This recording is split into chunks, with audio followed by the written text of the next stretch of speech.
Estamos en comunicación justamente con Aldana Denis, economista del Centro de Economía Política Argentina. Aldana, mucho gusto, gracias por tu tiempo. Gonzalo Schmidt es mi nombre. Buenas tardes. Buenas tardes, Gonzalo, gracias por la invitación. Gracias por estar ahí del otro lado. Bueno, ¿qué ha dejado este discurso del presidente? Me imagino que esto es algo poco habitual, ¿no? Que un presidente vaya al Congreso a presentar el proyecto de presupuesto y más en plena noche del domingo. Sí, es poco habitual, empezando por el hecho de que es deber del Ministro de Economía dar las respuestas y las explicaciones en relación al presupuesto que va a tratar el Congreso de la Nación Argentina. De cualquier manera, Milei inicia su discurso diciendo que era un hecho histórico que él estuviera ahí porque es economista.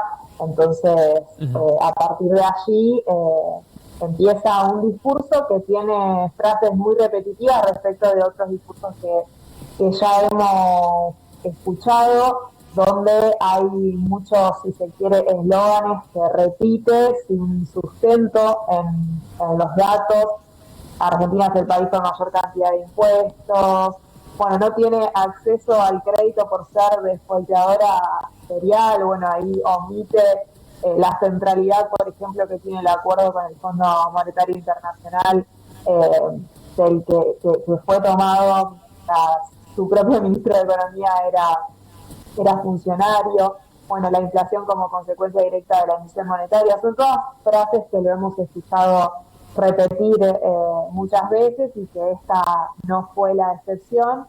Si yo repasaba un poco el discurso, hubo poco respecto de la explicación de dónde va a recaer el ajuste fiscal que plantea para el año que viene y cómo eso no va a tener un impacto significativo en materia de actividad económica, porque recién repasaba el mensaje de presupuesto y las proyecciones macroeconómicas que realizan estiman un crecimiento del Producto Bruto Interno del 5% para el año que viene, traccionado por la industria y el comercio, y la verdad es que es bastante llamativo en el marco en el que está, en el que se encuentran justamente esos dos sectores.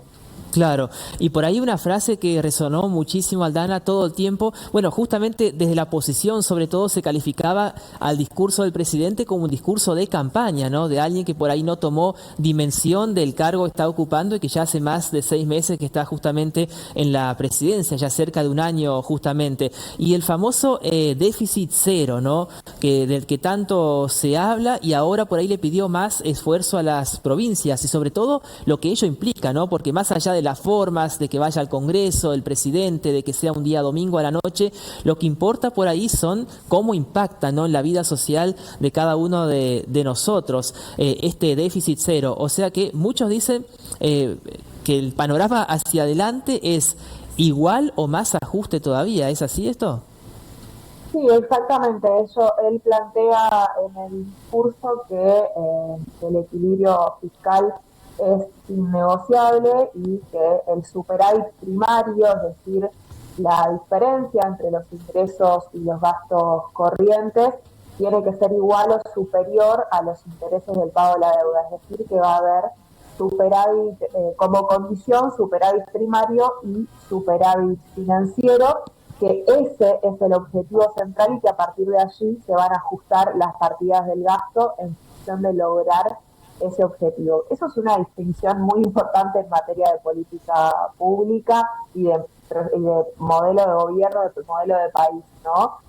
El ajuste de las políticas públicas en función de el objetivo que plantean como central, que es el equilibrio fiscal. Pero además hay otra definición muy importante que tiene que ver con qué sucede si los ingresos son distintos a lo que está proyectado. En el caso de que los ingresos sean superiores a lo proyectado, el único gasto que va a aumentar es el gasto automático, es decir, el gasto que ya se encuentra indexado de alguna manera. Los gastos discrecionales se mantendrían iguales, y acá estamos hablando de básicamente salud, educación, seguridad, y lo mismo en el caso de una reducción de los ingresos, un ingreso real por debajo de los ingresos estimados, en ese caso se van a ajustar las partidas del gasto para, para sostener ese equilibrio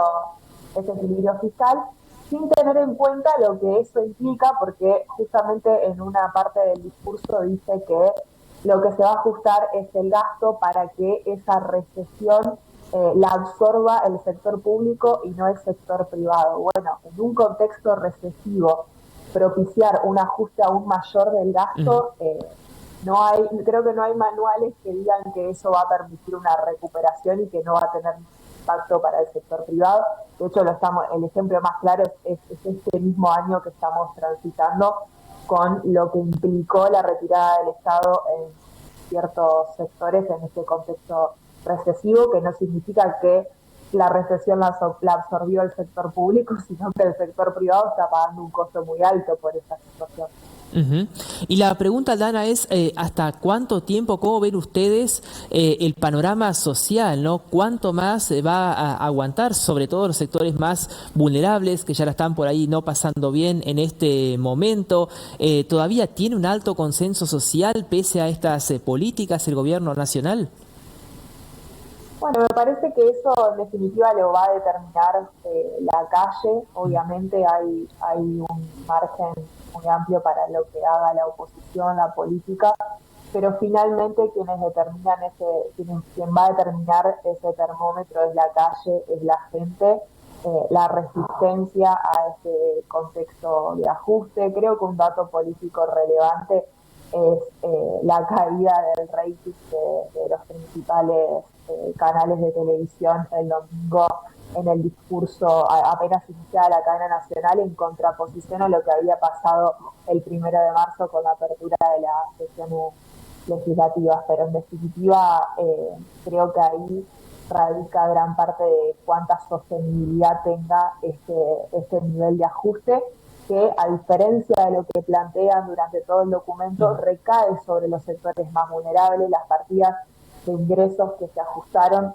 son impuestos que estaban destinados a las personas con más patrimonio de la Argentina, como es el caso de bienes personales, en tanto que las partidas del gasto que se terminan ajustando son finalmente partidas de educación, de salud, de seguridad, el gasto previsional, el gasto en asistencia social.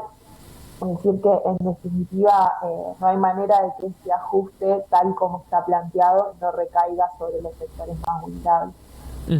Y se conoce por ahí detalles, Aldana, en cuanto a inversiones, sobre todo en obras públicas, ¿no? Porque uno por ahí escuchando a otros presidentes, más allá después si se concretaba o no, es como que siempre se jactaban, se ponían orgullosos en cuanto a anuncios de obras públicas, por ejemplo, ¿no? Y en un tramo lo escuché al presidente que decía, no sé, que se hacían viviendas que que nadie las quería, por ejemplo, o cuestiones así, cuando para cualquier político uno se imagina es un orgullo, ¿no? Poder entregar viviendas, por ejemplo, inaugurar una ruta, un puente, obras de infraestructura para exportar, lo que sea.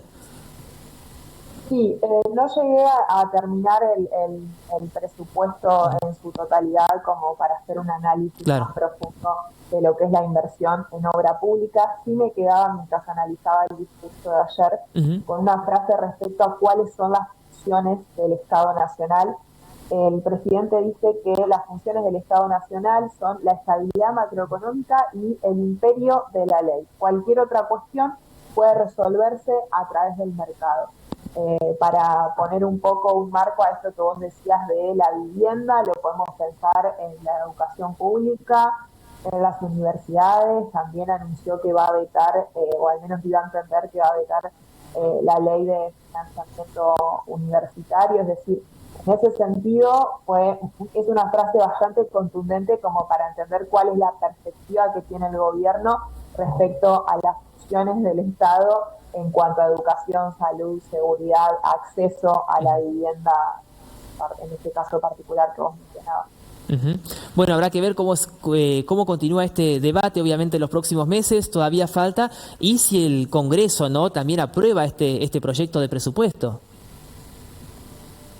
Sí, finalmente creo que en definitiva lo importante es tener esta discusión de si el pueblo argentino tiene que estar sometido a un ajuste de estas características y con un carácter tan inflexible y recayendo sobre los sectores más vulnerables. Pero bueno, el presupuesto no deja de ser la herramienta del gobierno. Creo que en definitiva estudiarlo y leerlo lo que nos permite es ver cuáles son las prioridades.